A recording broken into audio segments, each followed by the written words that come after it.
आज हम सब इस जालोर की धरा पर, वीर विरमदेव सोनग्रा की धरती पर, जलंधर नाथ की धरती पर और जिस प्रांगण के अंदर बैठे हैं वो बाबूजी की इस स्थली पर आप सभी का इस हिंदू सम्मेलन के नाते बहुत बहुत स्वागत। आज हम सब एक विशेष सम्मेलन के नाते यहाँ पर एकत्रित हुए हैं। संघ शताब्दी वर्ष मना रहा है। राष्ट्रीय स्वयंसेवक संघ, जिसे हम शाखा कहते हैं, 1925 के अंदर संघ की स्थापना नागपुर की धरती पर होती है। ये कारवा बढ़ते बढ़ते आज संघ 100 वर्ष का हो गया है, 2025। इसके नाते संघ पूरे भारत के अंदर संघ शताब्दी वर्ष मना रहा है। 4-5 कार्यक्रम बड़े बड़े विशाल स्तर पर पूरे भारत के अंदर किए जा रहे हैं। हम सबको विदित हैं कि इससे पहले पथ संचलन कार्यक्रम हुए और उसके बाद विशाल गृह संपर्क हुआ और अगला ये जो बड़ा कार्यक्रम है यह है हिंदू सम्मेलन। पूरे भारत के अंदर लगभग 1 लाख से अधिक स्थानों पर इस प्रकार छोटी छोटी बस्तियों के अंदर मंडल स्तर पर ये हिंदू सम्मेलन किए जा रहे हैं। तो हिंदू सम्मेलन की आवश्यकता क्यों पड़ी? भारत देश के अंदर जो कि हम बहुत बड़े भाग्यशाली है कि हमारा जन्म इस भारत भूमि पर हुआ है। ये कोई सामान्य भूमि नहीं है, ये देवों की भूमि है, ये ऋषियों की भूमि है और हम सब बहुत बड़े भाग्यशाली हैं कि इस देवों की भूमि पर हम सबका जन्म हुआ। इस भारत भूमि पर प्रत्येक व्यक्ति ने जन्म लिया है। हिंदुस्तान के अंदर इसका नाम ही हिंदुस्तान है, यानी हिंदुस्तान, यानी ऐसा स्थान जहां पर केवल हिंदू रहते हैं और इसीलिए इसका हिंदुस्तान है। पूरे भारत के अंदर हिमालय से लेकर के कन्याकुमारी तक ये भारत सब एक है और हिंदुस्तान यानी हिंदुओं का स्थान। पूरे विश्व के अंदर जाएंगे तो एकमात्र ये भारत देश और नेपाल जैसे कुछ देश ही है जहां केवल हिंदू बसते हैं और ये हिंदुओं का देश है और सभी धर्म के लोग यहाँ रहते हैं, केवल हिंदू नहीं। यहाँ पर प्रत्येक व्यक्ति जिसने यहाँ वो चाहे किसी भी धर्म संप्रदाय से हो, हिंदुस्तान के अंदर रहने वाला व्यक्ति हिंदू है क्योंकि इसको हिंदुस्तान कहा जाता है। और आज हम सबको विदित है कि ये छोटे छोटे हम हिंदू सम्मेलन कर रहे हैं। क्यों कर रहे हैं? आज क्या आवश्यकता पड़ी है? हिंदुस्तान के अंदर रहने वाला प्रत्येक व्यक्ति हिंदू ही है, लेकिन कुछ विदेशी आक्रांता इस देश के अंदर आए और हम सबको जाति पंथ धर्म के अंदर वो बांट करके आपस में लड़ा करके चले गए और हम सब अपनी अपनी जाति तक सीमित रह गए। और भारत देश के अंदर रहने वाला प्रत्येक व्यक्ति हिंदुस्तानी है। तो फिर इस हिंदुस्तान के अंदर जितने भी विदेशी आक्रांता आए उन्होंने हम सबका ये फायदा लिया। हम जाति पंथ धर्म के अंदर अलग अलग बढ़ गए और केवल अपने अपने धर्म, अपने अपने समाज और अपने अपने जाति का ही ध्यान रखते हुए कार्य करते हैं। लेकिन हम सब, हमारा अधिकार यह है कि हिंदुस्तान के अंदर रहना है तो पहले राष्ट्र देवो भव, हमारा पहला ये राष्ट्र है जिसके अंदर हम सब रहते हैं। अगर हम देश के अंदर रहेंगे और मिलजुल कर रहेंगे तो आने वाले कभी भी ऐसा कोई संकट इस भारत की धरती पर नहीं आने वाला है। हिंदुस्तान के अंदर सभी जाति बिरादरी के लोग रहते हैं, सभी धर्मों के लोग रहते हैं, लेकिन प्रत्येक व्यक्ति के अंदर इस प्रकार की राष्ट्रभक्ति बढ़ना होगा कि आने वाले समय के अंदर अगर इस देश के ऊपर किसी प्रकार का संकट आए तो हम सब एक हैं। जब इस प्रकार ये अंगुलियां अपन देखते हैं अलग अलग है, लेकिन इसको अगर बंद करेंगे तो ये मुट्ठी बन जाती है और अगर इससे अपन किसी को मारेंगे तो ज्यादा उस अगले व्यक्ति के ऊपर आघात लगेगा, लेकिन अगर एक एक अंगुली का प्रहार करेंगे तो ज्यादा वो प्रहार अगले वाक्य के ऊपर नहीं लगने वाला है। तो इस प्रकार जो हमारा हिंदू समाज है, जाति बिरादरी के अंदर बटा हुआ है, ऊंच नीच के अंदर बटा हुआ है, कोई ऊंचा है कोई नीचा है। इस हिंदुस्तान के रहने वाला व्यक्ति कोई ऊंचा और कोई नीचा नहीं है। सर्वे हिंदू सहोदरा न हिंदू पतितो भव, मम दीक्षा हिंदू रक्षा मम मंत्र समानता। इस हिंदुस्तान के अंदर रहने वाले प्रत्येक व्यक्ति इस भारत माता का लाल है। सर्व हिंदू सहोदरा, ये सभी हिंदू आपस में भाई है, न कोई हिंदू नीचा है न कोई हिंदू ऊंचा है, सभी एक है। इस भारत माता के अपन लाल है, इस भारत माता के अपन पुत्र है, इसीलिए यहाँ कोई नीचा और यहाँ कोई ऊंचा हो ही नहीं सकता है। अपन अगर उदाहरण देखें तो इस भारत के अंदर ये उच्च नीच, तो हमारा हिंदू समाज का ये रहने वाला, इस सेवा बस्ती के अंदर रहने वाला प्रत्येक व्यक्ति कैसे नीचा हो सकता है। यहाँ तो इस प्रकार के उदाहरण हजारों की संख्या में दे रखे हैं। अगर अपन उदाहरण और देखते हैं तो किस प्रकार मीराबाई ने अपना गुरु है वो संत रविदास को माना है। कौन रविदास, जो कि किस बस्ती के किस प्रकार समाज में वो जन्म लेते हैं, और मीराबाई जो उच्च कुल के अंदर लेती हैं, लेकिन अपने वो गुरु किसको मानती है, मीराबाई रविदास को मानती है। तो इस प्रकार हजारों उदाहरण पड़े हैं इस भारत की धरती पर। इस भारत के अंदर कभी भी इस प्रकार के ऊंचा और नीचे की वो भावना ही नहीं रही है। तो आज ये वर्तमान के अंदर इस प्रकार की स्थितियां क्यों रही है, इसका एक ही कारण है कि कुछ विदेशी आक्रांता आए और हम सबको इस प्रकार जातियों में बांट करके वो चले गए, क्योंकि उनको तो अपना फायदा लेना था। और हम इस प्रकार की जाति बिरादरी के अंदर बन करके केवल ऊंचा और नीचा, ये नीचा है। सभी के घर के अंदर, जालोर के अंदर इस बस्ती का कहें तो एक ही टंकी से पानी आता है, और उस घर के अंदर जाने के पश्चात वो पानी किस प्रकार खराब हो जाता है, एक ही व्यक्ति उसी के अंदर है, तो पानी वो कैसे खराब हो गया। हम किसी के अंदर जल पीते, जल देवता है, जल कभी नीचा और ऊंचा हो ही नहीं सकता है। तो इस प्रकार की समाज के अंदर ये भावना बननी पड़ेगी कि हम सब एक है, हम एक ही जाजम पर बैठने वाले हैं। और इस प्रकार हमारे अंदर जो ये भेदभाव की भावना है उसको लेकर के हिंदू समाज आज बिखरा हुआ है। तो इसलिए संघ शताब्दी वर्ष मना रहा है। तो संघ शताब्दी वर्ष के नाते क्या क्या हमको कुछ कार्य करने हैं, वो हमको प्रत्येक व्यक्ति के अंदर इस प्रकार की भावना आएगी, तभी हम इस राष्ट्र के लिए प्रति समर्पित होने वाले हैं। तो कुछ संघ ने शताब्दी वर्ष के नाते कुछ पंच परिवर्तन का आह्वान किया है, और वो पंच परिवर्तन प्रत्येक व्यक्ति को अपने से ही शुरुआत करनी पड़ेगी। और उस पंच परिवर्तन के अंदर क्या है, तो पहला है पंच परिवर्तन के अंदर वो है स्व की भावना, यानी हम सबके अंदर इस राष्ट्र के प्रति भावना आनी चाहिए, स्वदेशी भाषा होनी चाहिए, स्वदेशी भोजन होना चाहिए, और स्वदेशी वस्तुओं का उपयोग होना चाहिए, स्वदेशी भ्रमण होना चाहिए।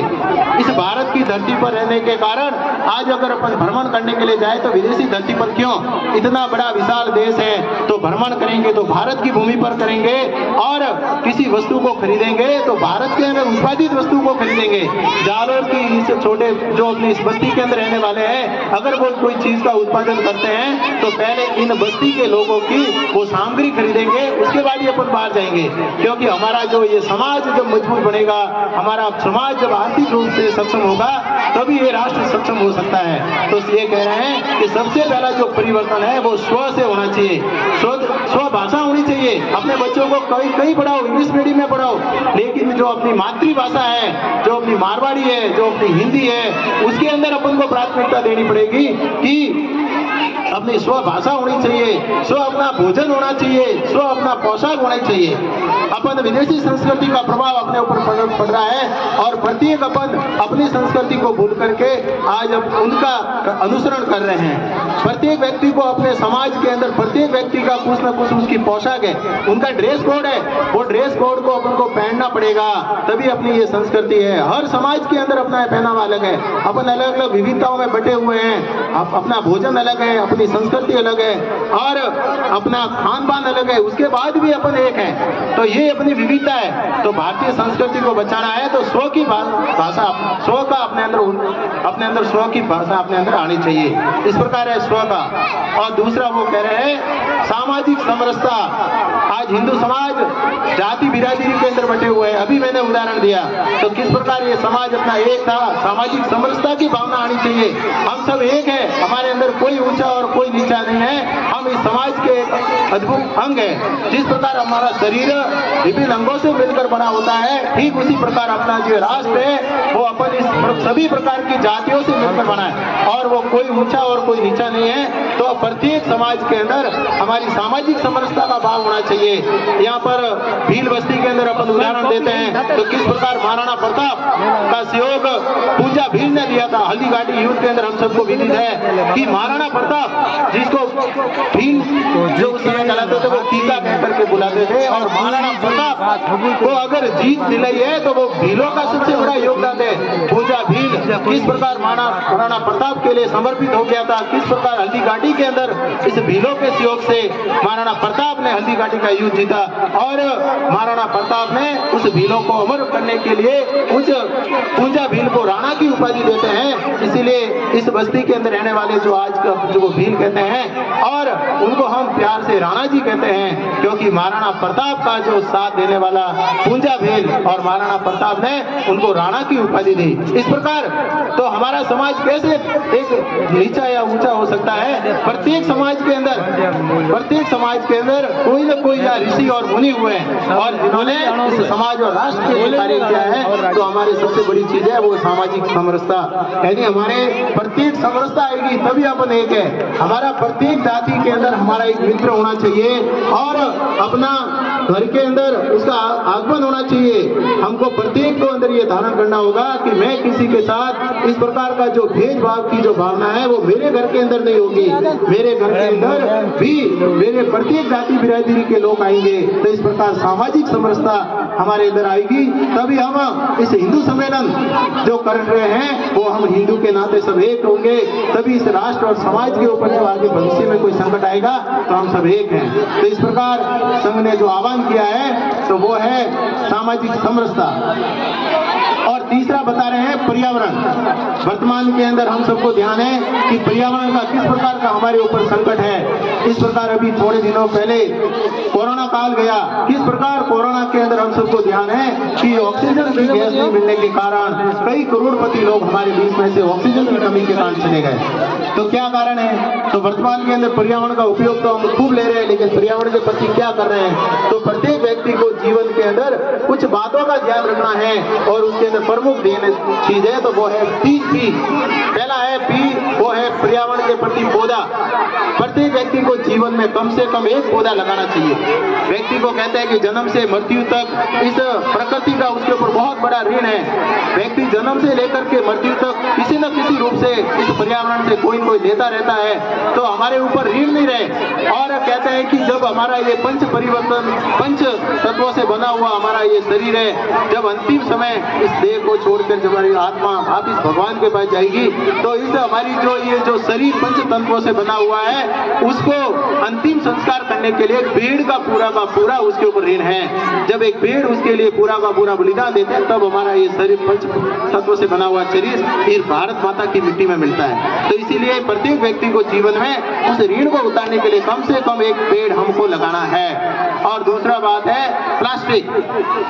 तो प्रत्येक व्यक्ति के जीवन में अपन को ये शुरुआत करनी पड़ेगी कि आज प्लास्टिक का कितना उपयोग हो रहा है। सिंगल प्लास्टिक किसी न किसी रूप में हमारे घर के अंदर सिंगल प्लास्टिक वो हमारे घर के अंदर है, छोटी छोटी थैलियों के रूप में आ रहे हैं। सब्जी लेने जाते हैं तो वो प्लास्टिक हमारे घर पे आते हैं और हम उसका क्या करते हैं, जब वो प्लास्टिक हमारे घर पे आ गया तो माताएं बहनें सब्जी काट करके उस प्लास्टिक की थैली में उसका कचरा वो शेष डालते हैं और बाहर फेंकते हैं। और हमारी गौ माता है वो भूखी होती है बेचारी और वो प्लास्टिक सहित उसको खा लेती है और वो तो भूखी है।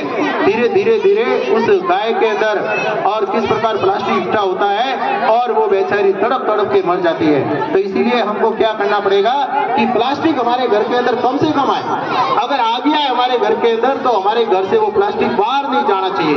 हमारे घर से बाहर कैसे नहीं जाए, तो उसके लिए एक छोटा सा उपयोग बताता हूँ कि आप क्या करना है कि जो बिस्लेरी की बोतल आती है पानी की, उसके अंदर जो प्लास्टिक आपके घर के अंदर आ गया है उस प्लास्टिक की थैली को एक एक उस बिस्लेरी की बोतल के अंदर डालो और लकड़ी से उनके अंदर कूट भरते रहो।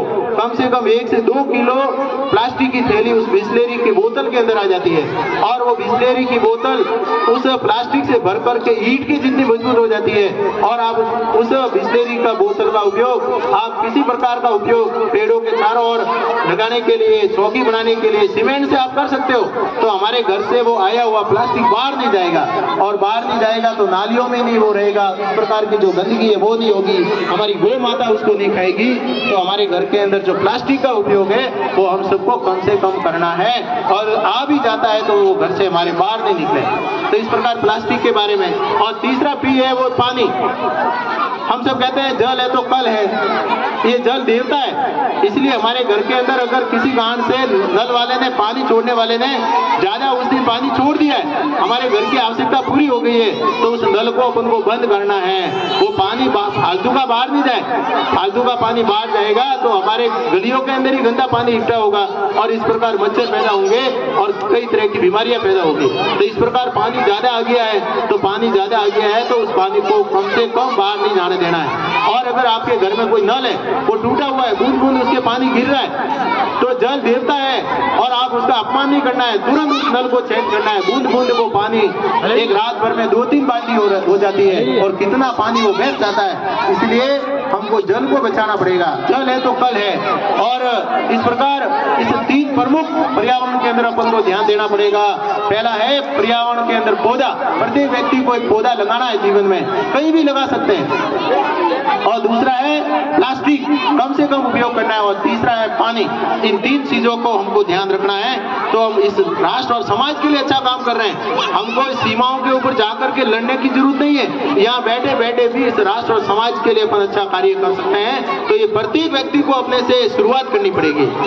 और अगला जो वो कह रहे हैं कि नागरिक कर्तव्य, हम सबको ध्यान है कि सरकार कानून बनाती है, लेकिन कानून को तोड़ने वाले कौन है? कानून को तोड़ने वाले अपने में से ही है। तो सरकार तो कितने भी कानून बनाएगी, लेकिन सरकार कह रही है कि गाड़ी लेके जाते हो, बाइक चलाते हो तो हेलमेट पहनना चाहिए, लेकिन हेलमेट नहीं पहनते हो, और उसके बाद जब एक्सीडेंट होता है तो कितने युवा लोग चले जाते हैं। तो अब उनको कम से कम क्या करना है कि सरकार ने कानून बनाया है, तो उस कानून को हम उनको पालना करनी पड़ेगी।